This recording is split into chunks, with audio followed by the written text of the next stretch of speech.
Welcome students. सो हम आपके लिए लेके आए एक स्केलर वेक्टर का एक नेक्स्ट लेक्चर, जिसमें हम लोग पढ़ेंगे अभी सब्ट्रैक्शन ऑफ वेक्टर्स क्या होता है, उसके कुछ न्यूमेरिकल्स एंड आगे पढ़ेंगे कि रिजोल्यूशन ऑफ वेक्टर्स क्या होता है। ठीक है। सो लास्ट लेक्चर में हम लोगों ने एडिशन ऑफ वेक्टर्स और उसके कुछ न्यूमेरिकल सॉल्व कर लिए थे। Parallelogram law of vector addition क्या होता है, उसके पहले हमने triangle law of vector addition देखा, उसके पहले हमने टाइप्स ऑफ वेक्टर देखे, उसके इंट्रोडक्शन देखे।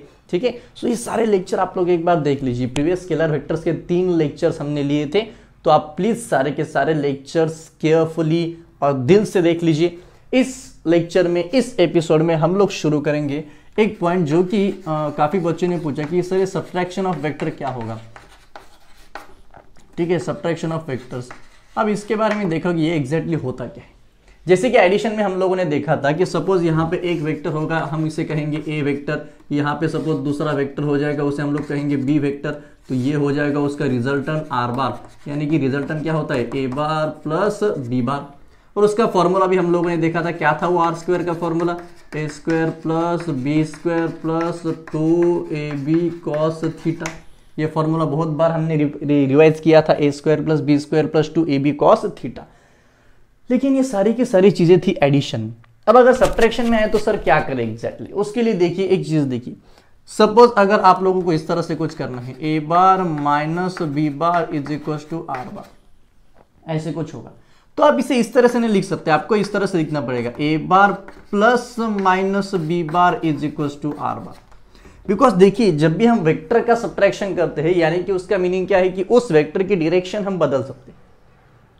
You got the meaning. यानी कि देखिए, अगर हमने यहाँ पे एक रेफरेंस पॉइंट कंसीडर किया, यहाँ पे अगर प्लस बी बार होगा तो इस वाले पॉइंट में हमें लेना पड़ेगा माइनस बी बार।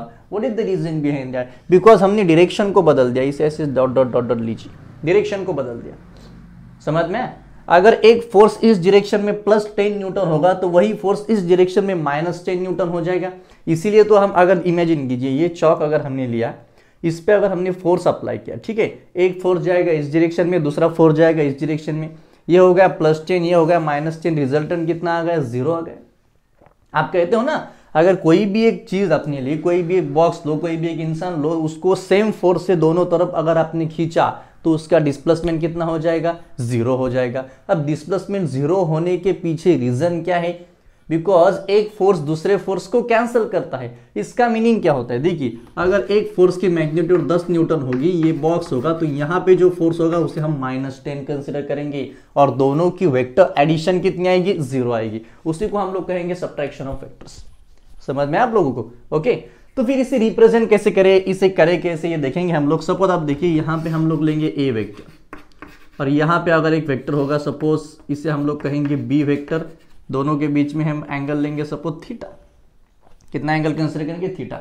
हमें क्या चाहिए, ए प्लस बी बार अगर चाहिए होता तो हम सीधा अंदर से रिजल्टेंट ले लेते, लेकिन हमें यहाँ पे क्या चाहिए, ए bar plus minus B bar, यानी कि हमें यहाँ पे सब्ट्रैक्शन करनी है। तो क्या करें, मैंने पहले ही बोला। अब देखिए, अगर नेक्स्ट डायग्राम, ये हो गया ए बार, ये हो गया अपना बी बार, तो अगर हमने इसे इस तरह से एक्सटेंड कर दिया तो यहां पे हमें क्या मिल जाएगा, माइनस बी बार। कोई दिक्कत? डायरेक्शन प्लस बी बार की यहां पे होगी तो माइनस बी बार ये वाले डायरेक्शन में होगा। समझ में? दोनों के बीच में एंगल कितना था, थीटा था, तो रिजल्टेंट आएगा ये बीच में। तो ये जो आर बार रहेगा, ये रहेगा ए bar plus minus B bar, ए bar plus minus B bar. समझ में? अब ध्यान से देखिए जरा, अगर ये एंगल देखिए, ए बार और बी बार, ये वाला वेक्टर और ये वाला वेक्टर, दोनों में एंगल कितना था, थीटा था। दोनों में एंगल कितना था, थीटा था। गुड। अब ए बार और माइनस बी बार, दोनों के बीच में एंगल कितना होगा, ये टोटल अगर आपने देखा तो ये टोटल, ये यहां से यहां तक ये 180 बन गया, 180 डिग्री, और ये कितना था, थीटा। हमें चाहिए ये वाला एंगल। अगर ये थीटा होगा, टोटल 180 होगा, तो ये वाला कितना बन जाएगा, 180 माइनस थीटा। समझ में आप लोगों को? Okay, I hope you got the concept. See, if the angle between this A bar and B bar is theta, अगर दोनों के बीच में एंगल थीटा होगा, टोटल 180 होगा, तो 180 में से थीटा माइनस कर दो, ये दोनों के बीच में एंगल मिल जाएगा। जब भी आप ये फॉर्मूला यूज करते हो ना, a square plus B square plus 2ab cos theta, ये जो थीटा होता है, ये किसके बीच में एंगल होता है, किसके बीच में एंगल होता है, ये theta is the angle between two vectors. नहीं तो एक काम कीजिए, अब देखिए एक चीज आप लोगों को बोलता हूं, टेल से टेल माइनस बी बार का टेल ए बार का टेल, दोनों का टेल से टेल अगर एक दूसरे को ज्वाइन होगा तो ये कौन सा लॉ बन जाता है, ट्रायंगल लॉ की पैरेललोग्राम लॉ। मैंने पैरेललोग्राम लॉ में पहले ही बोला था, टेल से टेल, ताल से ताल, ओके, टेल से टेल मिला यानी कि इस तरह से ये बन जाएगा और ये आ गया उसका resultant a bar plus minus B bar. Triangle law में क्या होता है सर, ट्रायंगल लॉ में ऐसा नहीं होता। ट्रायंगल लॉ में क्या होता है, पहले का हेड दूसरे का टेल, पहले का हेड दूसरे का टेल, पहले का टेल लास्ट वाले का हेड, समझ में है ना, रिजल्टेंट मिलने के लिए। पैरेललोग्राम लॉ में क्या होता है, टेल से टेल रिजल्टेंट भी टेल, टेल से टेल रिजल्टेंट भी टेल, सिमिलरली ये टेल से टेल रिजल्टेंट भी टेल। तो पैरेललोग्राम लॉ बन गया ना यहाँ पे। तो ये अगर थीटा होगा तो ये कितना होगा 180 माइनस थीटा। फॉर्मूला क्या है अपना, a square plus b square plus 2ab cos theta plus 2ab cos theta. अब अगर हमने यहां पे देखा तो थीटा कितना है 180 माइनस थीटा, ये एंगल थीटा। मैक्सिमम बच्चे क्या करते हैं सर, अगर यहां पे भी लिया ना तो एंगल थीटा ही कंसीडर करते, नहीं, एंगल दो वेक्टर्स के बीच में चाहिए। ये तो पॉजिटिव बी बार था, ये तो निगेटिव बी बार है, हमें यहां पे किसके बीच में एंगल चाहिए, plus A bar and minus B bar. तो इसे हम लोग इस तरह से कर सकते हैं, स्क्वायर कर दीजिए, a square plus B square plus 2ab, यहां पे कितना आएगा cos 180 minus theta, cos 180 minus theta. अब अगर आपने देखा तो cos 180 माइनस थीटा मतलब हो जाता है minus cos theta. cos 180 minus theta कितना बन जाता है, minus cos theta. And sine 180 minus theta कितना होता है रे, प्लस साइन थीटा। ये तो हो गया कॉस का। अगर आपने देखा साइन 180 माइनस थीटा तो ये बन जाएगा प्लस साइन थीटा, और cos 180 माइनस थीटा कितना बन जाएगा, माइनस कॉस थीटा। तो ये वैल्यू अगर हमने यहाँ पे पुट कर दी तो R square is equal to A square plus B square plus 2ab minus cos theta. देखिए क्या आएगा ये, 2ab माइनस कॉस थीटा। देखो जल्दी क्या आएगा ये, तो यहाँ पे वैल्यू पुट कर दो, अपने आप आंसर मिल जाएगा। यहाँ पे लिख देंगे R square is equal to A square plus B square, ये माइनस यहाँ पे आ जाएगा minus 2ab cos theta, minus 2ab cos theta. समझ में? नहीं तो आप लोग इसे इस तरह से भी लिख सकते हो ना, R is equal to square root of A square plus B square minus 2ab cos theta. कल भी मैंने ये फॉर्मूला आप लोगों को बोला था, लेकिन इसका प्रूफ ये आ गया। अब इस तरह से समझ लीजिए, समझ में? तो अगर आपको सब्ट्रैक्शन करनी है तो आप इस तरह से लिख सकते हो, डायरेक्शन को चेंज कर दीजिए। जिस डायरेक्शन में, अगर ये डायरेक्शन में होगा तो उसे पीछे खींच लीजिए। ओके, पैरेललोग्राम, टेल से टेल चाहिए। So this is the basic way behind this. जो पूरा नोट डाउन कर लीजिए। हम लोग अभी नेक्स्ट क्वेश्चन इस पे करेंगे, एक क्वेश्चन हम लोग इस पे सॉल्व करेंगे। चलिए क्वेश्चन को नोट डाउन कर लीजिए। शैल आई रब दिस? यस। अब ये क्वेश्चन सॉल्व करने के बाद आपको एक थोड़ी सी आइडिया मिल जाएगी कि सर इसे क्या करना है एग्जैक्टली। तो चलिए देखिए क्वेश्चन देखिए। A car runs at 5 metre per second, runs at 5 meter per second, takes a sharp turn,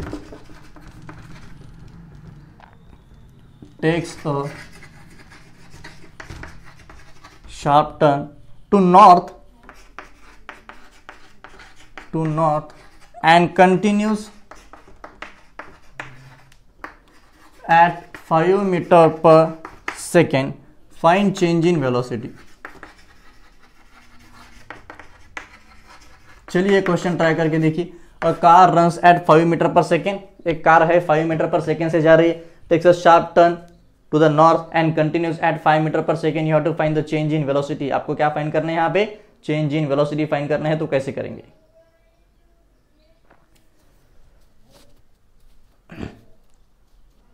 देखिए। Okay, a car runs at 5 metre per second, takes a sharp turn. ठीक है, चलिए एक कार है 5 मीटर पर सेकेंड से जा रही थी इस तरह से सपोज। ठीक है, समझ में? कोई दिक्कत इसमें? अब उसने क्या किया, suppose take a sharp turn, यानी कि इस तरह का कुछ हमें मिल गया, इसे हम v1 कहेंगे, v और इसे भी v बोल देंगे, दोनों भी 5 मीटर पर सेकेंड है, कोई दिक्कत नहीं आएगी। हमें क्या चाहिए, चेंज इन वेलोसिटी चाहिए। हमें क्या चाहिए यहाँ पे, चेंज इन वेलोसिटी। सपोज इसे v1 कहिए, इसे v2 बोल दीजिए, v1 कहिए, v2 बोल दीजिए, हमें चेंज इन वेलोसिटी चाहिए। तो चेंज इन वेलोसिटी अब हम कैसे सॉल्व करें, how to solve this particular thing.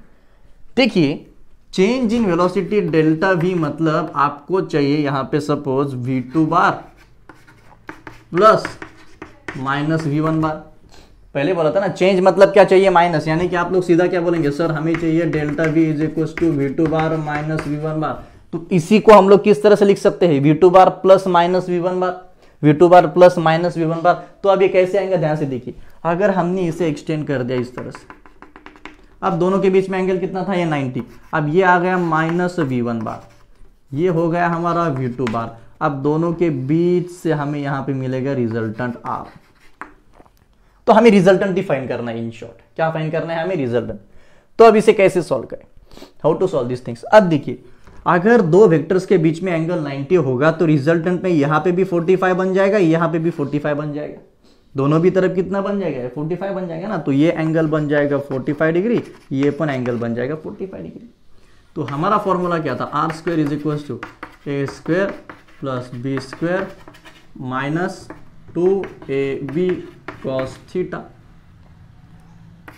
Are square is equal to v1 square plus v2 square minus 2v1 v2 cos theta. R square is equal to v1 square five square minus 2 five cos 45। चलो देखो इसको solve करके देखो कितना आएगा answer, जल्दी से solve करके देखो आंसर कितना आएगा बोलिए। लेकिन हमें एंगल क्या चाहिए, दो वेक्टर्स के बीच में एंगल चाहिए ना। तो ये 45 तो यहाँ पे 45 नहीं, यहाँ पे 90 आ जाएगा यार, सीधा प्रिंटिंग मिस्टेक। दो वेक्टर्स v1 बार इधर v2 बार इधर, तो एंगल कितना आएगा 90 आएगा। तो इसका तो सॉल्व हो गया पूरा। R square is equal to ये कितना आएगा 25 प्लस ये कितना आएगा 25 माइनस ये 0, तो R square is equal to 50, R is equal to √50। तो आर इज इक्वल टू एक काम करेंगे इसे 5√2 बोल सकते हैं क्या, 5√2, बिकॉज 50 को हम लोग कैसे लिखेंगे 25 इंटू 2, तो ये आ जाएगा बाहर 2 और ये, तो ये रहेगा आपका फाइनल आंसर। ओके, यानी कि अगर कार इस तरह से जाती होगी, इस तरह का एक बेसिक क्वेश्चन लिया मैंने, उसके ज़्यादा क्वेश्चन में मत जाओ। एक सिंपली देखो कि अगर इस तरह के क्वेश्चन हो गए तो आपको कैसे फाइंड करना है, अगर चेंज फाइंड करना है, यानी कि अगर आपको दोनों की सब्ट्रैक्शन कर a plane moving with velocity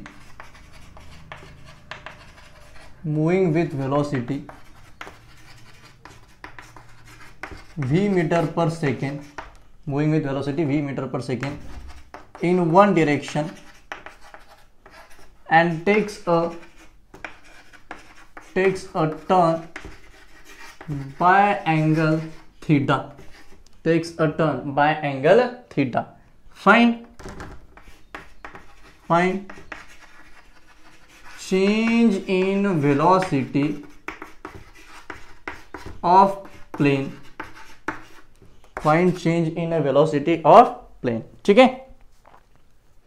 option दिए हैं 2v cos theta, 2v cos theta by 2, 2v sin theta and 2v sin theta by 2।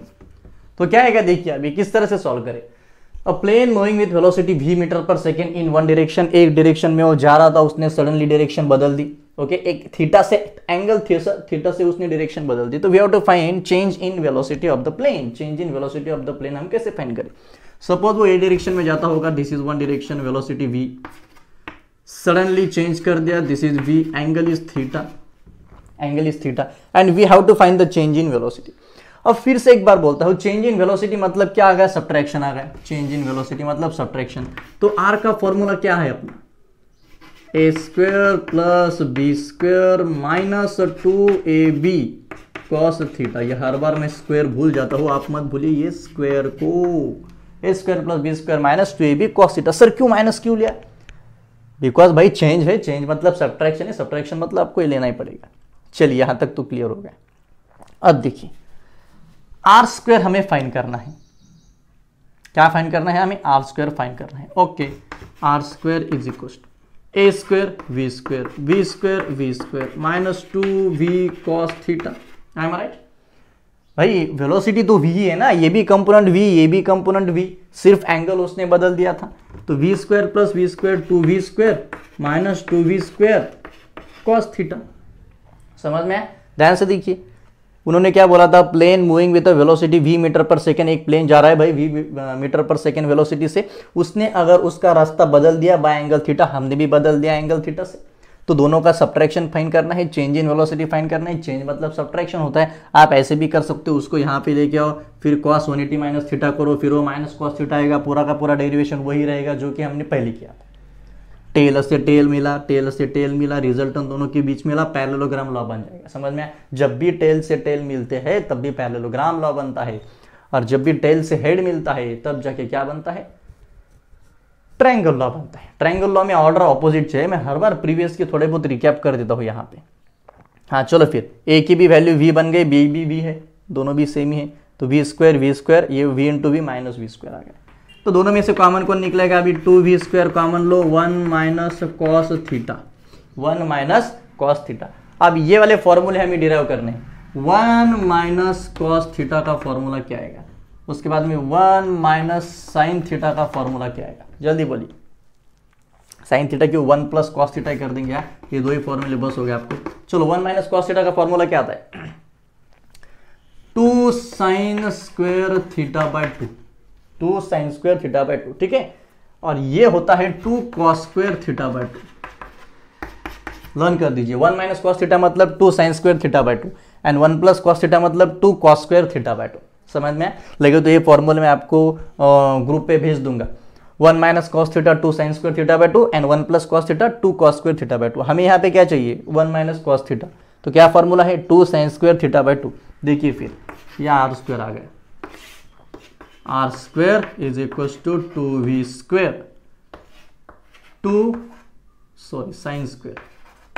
Sign square theta by 2, 2 into 2 कितना बन जाएगा? ये 4v square sine square theta by 2। हमें r चाहिए, ठीक है। 4 का स्क्वायर रूट 2, v स्क्वायर का square root v, sine square theta by 2 का square root sine theta by 2। देखिए है क्या ऑप्शन में? 2v sine theta by 2, 2v sine theta by 2, this is the answer. समझ में? तो आपको थोड़ा बहुत ट्रिग्नोमेट्री में भी यहाँ पे जाना पड़ेगा। 1 माइनस कॉस थीटा का फॉर्मूला क्या होता है? 2 sign square theta by 2, and 1 plus cos theta का फॉर्मूला क्या होता है? 2 कॉस स्क्वायर थीटा बाय 2, ठीक है। चलो पूरा नोट डाउन कर लो, ये पूरे फॉर्मूले नोट डाउन कर लो।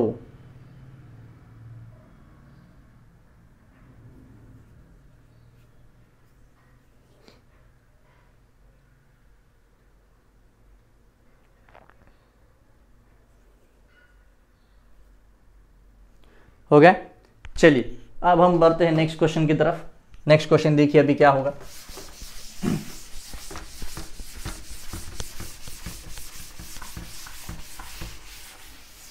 देखो अभी नेक्स्ट वेक्टर उन्होंने क्या बोला? Suppose we have 3 vectors a bar plus b bar plus c bar is equal to 0। A b c की वैल्यूज उन्होंने दिए हैं। A b c, mod of a 12 है, mod of a 12, mod of b 5, mod of c 13, mod of c 13। हमें find करना है angle between A bar and B bar. Find angle between A bar and B bar. कैसे find करें? Find angle between A bar and B bar. इस तरह का question है तो ए बार बी बार के बीच में एंगल फाइंड करना है, तो वो कैसा करे? ठीक है, तो इसी को अगर हमने इस तरह से लिखा a bar plus b bar is equal to minus c bar, तो कोई दिक्कत, ये प्लस वहां पे जाके माइनस हो गया, ठीक है। अब देखिए अगर दो वेक्टर्स हो गए, एक वेक्टर होगा ए बार, दूसरा वेक्टर होगा बी बार, तो जो बीच में जाएगा वो रिजल्टेंट आर बार क्या होगा? ए बार प्लस बी बार, ए बार प्लस बी बार। यानी कि अगर हमने आर स्क्वायर निकाला, यानी कि हमने क्या निकाला? ए प्लस बी का होल स्क्वायर, उसका मैग्नीट्यूड का स्क्वायर निकाला। तो एक काम कर देंगे, इसका भी स्क्वायर कर देंगे, देखिए क्या आएगा, a bar plus b bar square is equal to minus c का स्क्वायर कितना आ जाएगा, ये सी स्क्वायर आ जाएगा। हमने यहाँ पे मैग्नीट्यूड ले ली। फिर से एक बार रिपीट, अगर आपने दो वेक्टर्स लिए, अगर आपने देखिए वेक्टर एडिशन का ये फॉर्मूला हम लोगों ने देखा था, लेकिन काफी बच्चों को ये सवाल होता है कि सर ये फॉर्मूला एग्जैक्टली है किसका, तो ये फॉर्मूला है ए प्लस बी का, उसके स्क्वायर का। बिकॉज आर मतलब क्या होता है, ए प्लस बी। देखिए अगर दोनों वेक्टर्स इस तरह से हो गए तो हम रिजल्टेंट डायरेक्टली फाइंड कर सकते हैं। क्यों? बिकॉज हम यहाँ पे पाइथागोरस भी यूज कर सकते हैं, काफी चीजें यूज कर सकते हैं, लेकिन अगर दोनों के बीच में एंगल होगा तब हमें डायरेक्टली पाइथागोरस यूज नहीं कर सकते थे, इसीलिए तो हमने पैरेललोग्राम लॉ ढूंढ निकाला, इसीलिए तो हमने ट्रायंगल लॉ ढूंढ निकाला। समझ में आया? और आर का स्क्वायर हम करते हैं, लेकिन आप ये समझ लीजिए रिजल्टेंट है क्या भाई, रिजल्टेंट तो ए प्लस बी है ना। तो अगर मैंने आर का स्क्वायर किया मतलब इनडायरेक्टली मैंने किसका स्क्वायर किया, ए प्लस बी का स्क्वायर किया। समझ में आया? ओके, तो इस तरह का रहता है। तो ए प्लस बी स्क्वायर, तो ये कितना आएगा, ए स्क्वायर, यानी कि सिंपली एक काम करो यहाँ पे आर स्क्वायर लिखो, सी स्क्वायर, मतलब आपको थोड़ा इजी जाएगा। A square plus B square plus 2ab cos theta is equal to c square. A क्या है 12, 12 का स्क्वायर, ये 5 का स्क्वायर, 2 12 5 कॉस थीटा, सी कितना है 13, ये 13 का स्क्वायर। चलो ये कितना आएगा 144 25। ये काम करो 120 cos theta is equal to 169, बराबर है ना, ये स्क्वायर भी है, ये गलत हो गया ना तो प्रॉब्लम हो जाती फिर। हाँ बराबर। 144 प्लस 25 कितना होता है, 140 प्लस पर 25 54 है, 169 हो जाता है ये, 169 plus 120 cos theta is equal to 169। तो फिर ये 120 cos theta is equal to 169 minus 169, तो 120 जीरो बाय एनीथिंग ये जीरो होगा, यानी कि cos theta is equal to 0, तो फिर theta is equal to 90, theta is equal to 90, यहाँ पे आ गया 90। हर बार 90 आएगा ऐसा नहीं होता, कभी कभी चेंज भी हो जाता है, कोई दिक्कत नहीं उसमें। लेकिन ये समझ लो आप कि काफ़ी बच्चों को ये स्टेप समझ लो, ये आगे का तो कुछ नहीं, ये स्टेप समझ लो कि ये कैसे किया, ठीक है, ये कैसे किया।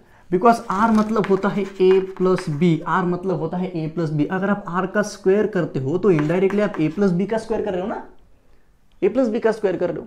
So this is the basic thing behind it, और इसीलिए हम लोग ये करते हैं। हमने ट्रायंगल लॉ पैरेललोग्राम लॉ क्यों ढूंढ निकाला भाई, उसके पीछे का रीजन क्या था, उसके पीछे का रीजन यही था कि अगर दो वेक्टर्स के बीच में एंगल 90 नहीं होता है, 90 से कम होता है या 90 से ज्यादा होता है, तो उसे कैसे सॉल्व करें।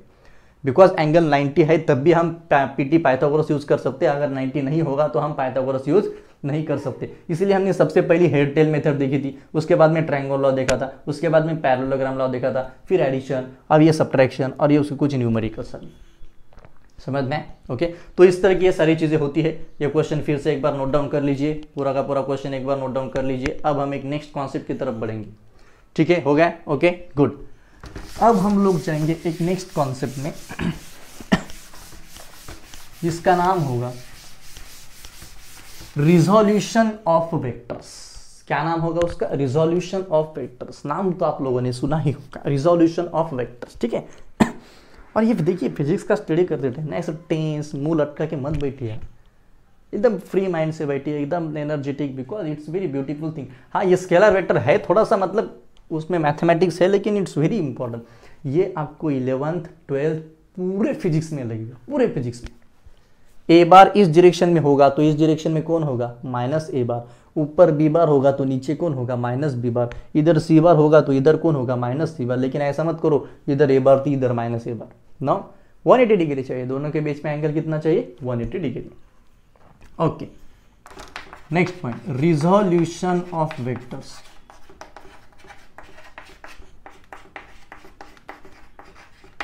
अभी रिजोल्यूशन ऑफ वेक्टर्स मतलब एग्जैक्टली क्या होगा, आप इमेजिन कीजिए, थोड़ा सा कॉन्सेप्ट समझ। अगर हमने यहाँ पे एक ऑब्जेक्ट लिया, इसको अगर मैंने यहाँ से कोई फोर्स लगाया, एफ बार लगाया, तो ये ऑब्जेक्ट सीधा जाएगा। ये ऑब्जेक्ट कहाँ पे जाएगा, सीधा जाएगा। समझ में? गुड। अब ध्यान दीजिए, अगर हमने यही एक ऑब्जेक्ट लिया, उसके ऊपर मैंने यहाँ पे एक स्ट्रिंग ऐसी बांध दी और यहाँ पे एक स्ट्रिंग इस तरह से बांध दी, समझ में? यहाँ पे एक स्ट्रिंग, यहाँ पे एक स्ट्रिंग, एक फोर्स जाएगा F1 बार, यहाँ पे भी जाएगा F1 बार, दोनों भी कांस्टेंट फोर्स है। तो ये बॉडी जाएगी कहाँ पे? वो सीधा जाएगी, ऊपर जाएगी, कहाँ पे जाएगी? What do think about this? Imagine कीजिए, थोड़ा सा आप कंडीशन समझ लीजिए। अगर हमने उसे सीधा खींचा तो वो सीधा जाएगी, बिकॉज पैरेलल है ना। अगर फोर्स ही इस डायरेक्शन में होगा तो उसकी डिस्प्लेसमेंट भी इसी डायरेक्शन में होगी। अगर मैंने यहाँ पे अभी एक फोर्स यहाँ पे, एक फोर्स यहाँ पे लगा दिया तो ये बॉडी यहाँ से जाएगी। इसे हम लोग बोलेंगे रिजल्टेंट फोर्स। इसे हम लोग क्या कहेंगे? Resultant force. क्यों? बिकॉज अब ये फोर्स भी सेम है, ये फोर्स भी सेम है, तो ये दोनों के बीच में जाएगा और उसे ही हम लोग अभी तक रिजल्टेंट बोल रहे थे, उसे ही हम लोग रिजल्टेंट बोल रहे थे। समझ में आप लोगों को? Okay, so this is the basic thing. यानी कि अगर आपने कोई भी ऑब्जेक्ट के ऊपर इस तरह का कोई फोर्स अप्लाई किया तो वो ऑब्जेक्ट दो कंपोनेंट में खुद को रिजॉल्व करेगा। वो फोर्स, वो वेक्टर खुद को दो कंपोनेंट में रिजॉल्व करेगा। समझ में? अब वो रिजोल्यूशन क्या होगा, वो वेक्टर्स क्या होंगे, ये हम लोग अभी धीरे धीरे देखेंगे, लेकिन कॉन्सेप्ट तो समझ लीजिए। कॉन्सेप्ट समझ में आया? हाँ, एक और चीज, अगर आपने सीधा इस तरह से कुछ किया, ये लिया ऑब्जेक्ट, सीधा ऊपर से फोर्स अप्लाई किया, एक ही फोर्स ऊपर, तो ऑब्जेक्ट ऊपर जाएगा। नीचे खींच लिया, ऑब्जेक्ट नीचे जाएगा। इस तरह से खींच लिया, ऑब्जेक्ट यहाँ पे जाएगा। एंगल पे डिपेंड करेगा, एंगल पे डिपेंड करेगा। दो फोर्स में एंगल अगर सेम होगा तो डिस्प्लेसमेंट भी वही डायरेक्शन में होगी। अगर दो फोर्स में एंगल चेंज हो गया तो रिजल्टेंट उसके हिसाब से बदलेगा। उसकी डिस्प्लेसमेंट ना ही दोनों तरफ होगी, दोनों के बीच का कहीं तो भी रास्ता होगा, और उसी को आप लोग कहते हो रिजल्टेंट। उसी को आप लोग क्या बोलते हो? रिजल्टेंट। उसी को हम रिजल्टेंट बोलते हैं। ठीक है, तो चलिए देखिए, शुरू करते हैं। पॉइंट रिजल्टेंट है रिजोल्यूशन ऑफ वेक्टर्स। देखो, एक वेक्टर हम यहां से लेंगे, सपोज ये वेक्टर आ गया यहाँ पे, ये आ गया रिजल्टेंट, ये एंगल थीटा, ये एंगल थीटा। इसको कोई भी नाम दे दो अभी, सपोज ये O बोलो, इसे A बोलो, इसे B बोलो, इसे C बोलो। ये वेक्टर था सपोज A बार, ये वेक्टर था B बार, ये आ गया आपका रिजल्टेंट R बार। कोई दिक्कत? ओके, ठीक है। ये एक कंपोनेंट बन जाएगा, ये एक कंपोनेंट बन जाएगा। यानी कि एक कंपोनेंट होगा X, दूसरा कंपोनेंट होगा Y, और ये होगा उसका रिजल्टेंट। दोनों के बीच में सपोज एंगल लो थीटा। एंगल बदल भी सकता है, उसे ऐसे कुछ कंपलसरी नहीं होता है।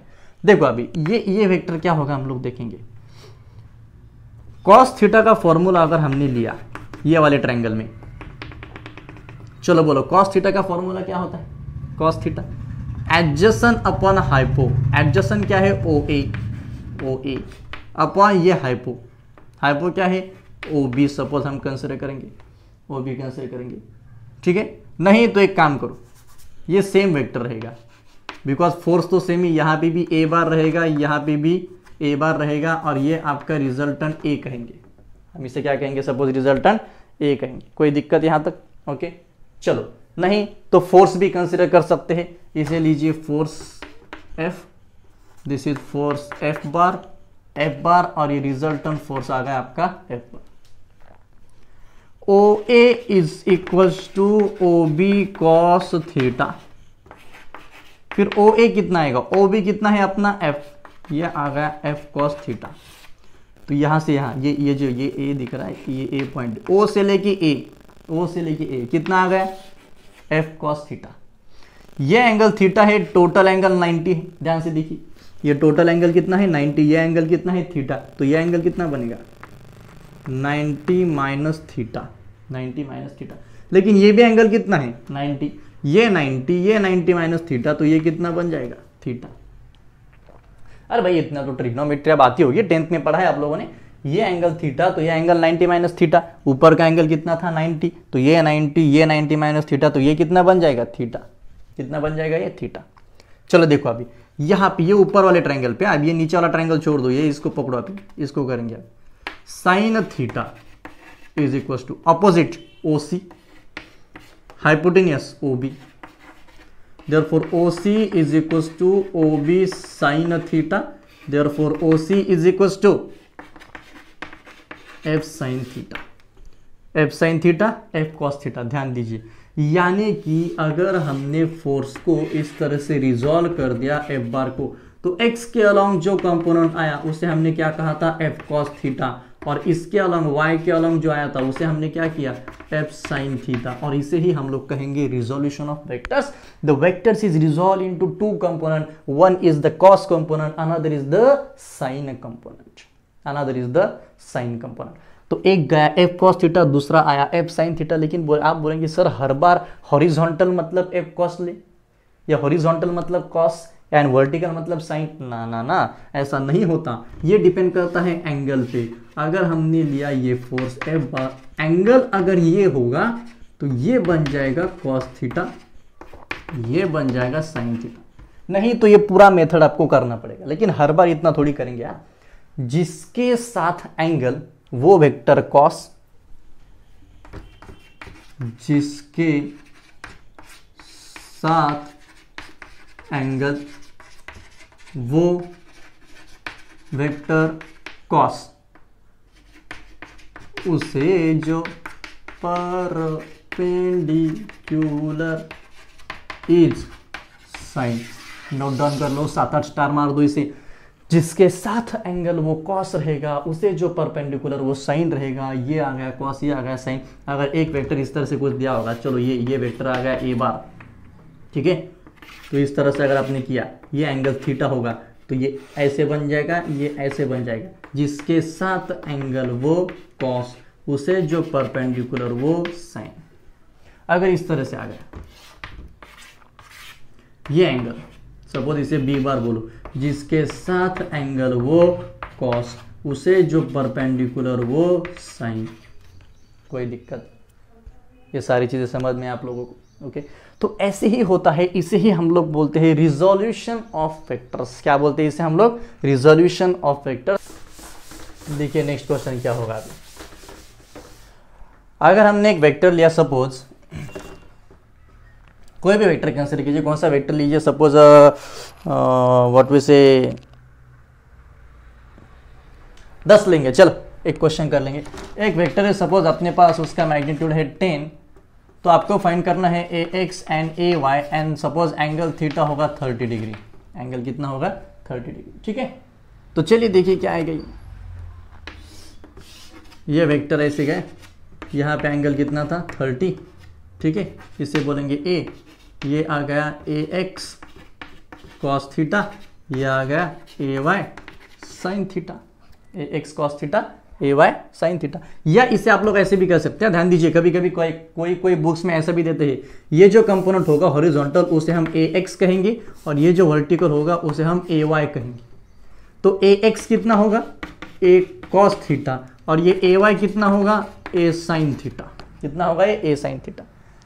अब ए एक्स कैसे निकालें?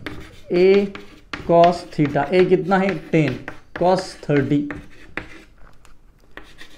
ए वाई ए साइन 30, 10 साइन 30। कॉस 30 कितना होता है? √3/2, 10 इंटू √3 डिवाइडेड बाई 2, 2 1 जा 2 5 जा, यानी कि यह आएगा 5√3।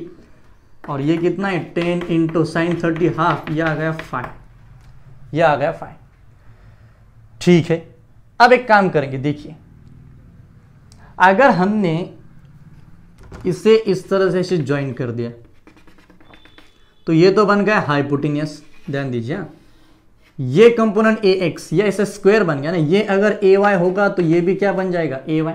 ध्यान दीजिए, ये ए वाई होगा, ये वेक्टर है, इसे आप पूरा इन्फिनिटी तक भी लेके जाओगे तो कोई डिफरेंस नहीं, मैग्नीट्यूड वही रहेगी। ये ए वाई होगा तो ये भी ए वाई, ये ए एक्स। तो ए का स्क्वायर अगर हमें निकालना है तो हम लोग इस तरह से बोल सकते हैं कि a x square plus A Y square, hypotenuse square, one side square another side square. तो फिर a is equal to root of a x square plus A Y square. देखो ए एक्स कितना है? किधर गया? 5√3 का स्क्वायर प्लस 5 का square. देखो कितना है? 25 इंटू 3 प्लस 25 बराबर है ना? √3 का स्क्वायर 3, 5 का स्क्वायर 25, तो ये कितना आ जाएगा? 75 प्लस 25 √100 यानी कि 10। ए की वैल्यू कितनी मिल गई? 10। डी कितनी थी? 10 आई क्या? समझ में आया आप लोगों को? ओके, तो इस तरीके पे आप कर सकते हो, इस तरीके पे आप कर सकते हो। एक जो हॉरिजॉन्टल होगा वो एक्स एक्सिस के अलॉन्ग होगा, इसीलिए हम उसे ए एक्स बोलते हैं।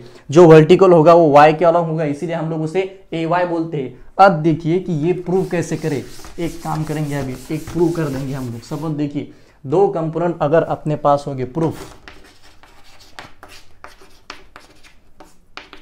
ए is how A x square plus A Y square. अगर हमने यहाँ पे दो लिए, इसे हम बोलेंगे ए एक्स, इसे हम बोलेंगे ए वाई। अगर ये हो गया ए, दोनों के बीच में एंगल कितना है, दो वेक्टर्स के बीच में 90।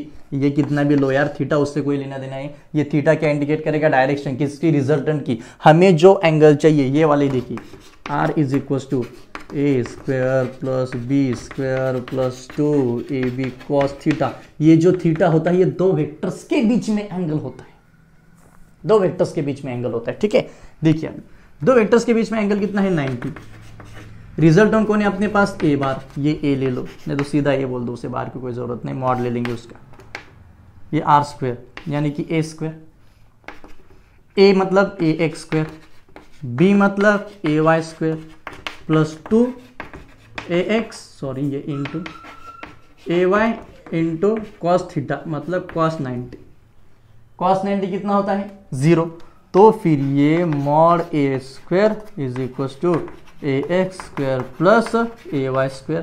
तो ये तो पूरा 0 आ गया, यानी कि a is equal to root of a x square plus A Y square, a x square plus A Y square. इसी को हम लोग कहते हैं रिजोल्यूशन ऑफ वेक्टर्स। अगर कोई भी वेक्टर्स की मैग्नीट्यूड आपको फाइंड करनी है रिजोल्यूशन में, एक और चीज, रिजोल्यूशन में दोनों ए एक्स एंड ए वाई दोनों के बीच में एंगल 90 ही होगा, 90 ही होगा, उसमें कोई बदलाव नहीं आएगा। अगर एंगल 90 नहीं आता है तो फिर ये कंडीशन सेटिस्फाई ही नहीं होगी। ठीक है, सो रिजोल्यूशन ऑफ वेक्टर में क्या होता है, एक कंपोनेंट एक्स के अलॉन्ग, दूसरा कंपोनेंट वाई के अलॉन्ग, जिसके साथ एंगल वो कोसाइन कंपोनेंट यानी कि कॉस कंपोनेंट, उसे जो परपेंडिकुलर वो क्या रहेगा, साइन कंपोनेंट।